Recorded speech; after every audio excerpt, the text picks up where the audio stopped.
Because of that extreme physical exhaustion, the real battleground shifts. Every match at this stage is won twice, on the field and in the mind. At this elite level, athletes are equalized by fatigue. It's their mental preparation and sheer willpower that separates the contenders from the champions. Mental health isn't separate from performance here. It is performance. So let's break down our Elite 8 bracket. We've got France versus Morocco, Spain versus Belgium, Norway versus England, and Argentina versus Switzerland. Kicking things off with Section 1, France versus Morocco, the rematch.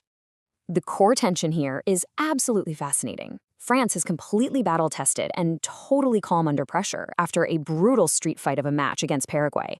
Morocco, on the other hand, brings this incredible collective resilience. They've dispatched Canada and are playing with the total freedom of a team that has literally nothing to lose. And Coach Marsh really hit the nail on the head regarding their mindset. He said, "We are not thinking about revenge. What concerns us is how to deliver the best possible performance." They aren't chasing the ghosts of their 2022 defeat to France at all. They are entirely locked into the present tactical battle.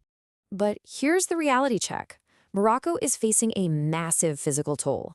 They're missing 5 key players to injury, including crucial defensive pieces like Saibare and Riyad.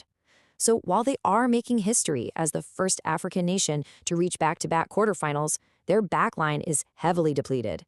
They're leaning incredibly hard on the creative brilliance of Brahim Diaz and Achraf Hakimi to carry them. And honestly, a depleted defense is a terrifying thing when you're staring down a number like this, 7. That's how many goals Kylian Mbappe has already netted in this tournament alone. He's an absolute knockout stage demon. Prediction for this one? Mental composure favors France, narrowly, simply because they can exploit that injury crisis. All right, moving to Section 2, Spain versus Belgium, possession versus power. The big question we have to ask is, can Belgium actually crack Europe's most suffocating defense? Right now, Spain is playing young, fearless, flow-state football.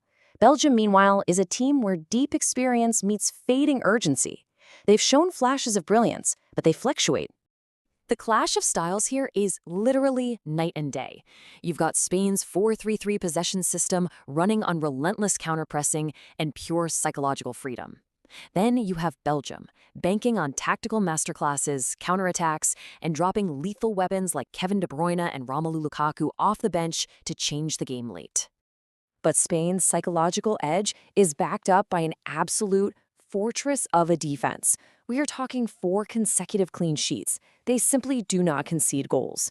With Rodri and Lamine Yamal completely dictating the midfield tempo, they just starve the opposition. Prediction? Spain's psychological freedom wins the edge in this matchup. Next up is Section 3, Norway versus England, the striker showdown. It's the ultimate contrast in tournament vibes. England brings quiet confidence, heading into their 3rd straight quarterfinal. Norway? Well, they are the history makers, riding pure, unadulterated momentum. For Norway, everything revolves around this unbelievable number, 7. Erling Haaland has completely silenced his international critics with 7 tournament goals. He is just a force of nature right now, operating with zero fear and absolute belief. But on the flip side, look at the number 10. That represents the 10 warrior-like men of England who survived an absolute gauntlet against Mexico after a red card. Led by Harry Kane, they showed ultimate composure to grind out a victory when everything was on the line.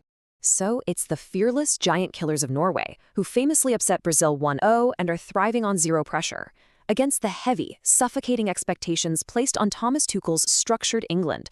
Prediction? Momentum versus composure. Honestly, it's too close to call. Don't be surprised if this one goes all the way to penalties.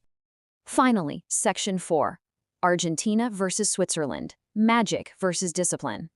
The tactical puzzle we have to solve here is whether Swiss organization can actually contain the ultimate comeback mentality, because Switzerland relies entirely on discipline over emotion.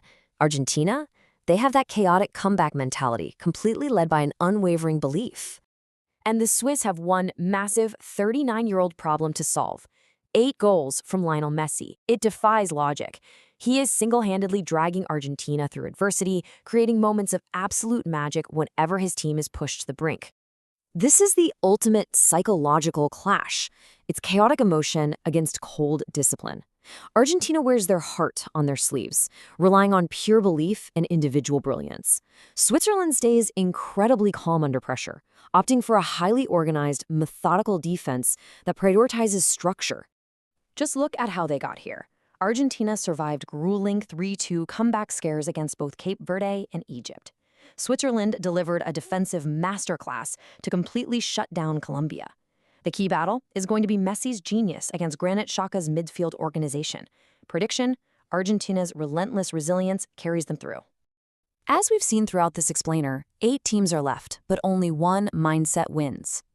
At this grueling stage of the tournament, physical talent is almost completely equalized. Everyone is elite. Everyone is exhausted. What separates the winners from the losers is entirely mental. So I'll leave you with this to ponder. When the legs are tired and the pressure of a nation is blinding, which team's mental and physical fitness will survive the ultimate gauntlet to become world champions? If you want to understand the mind behind the game and explore mental wellness reimagined, be sure to check out Soonside.com. Thanks for joining us.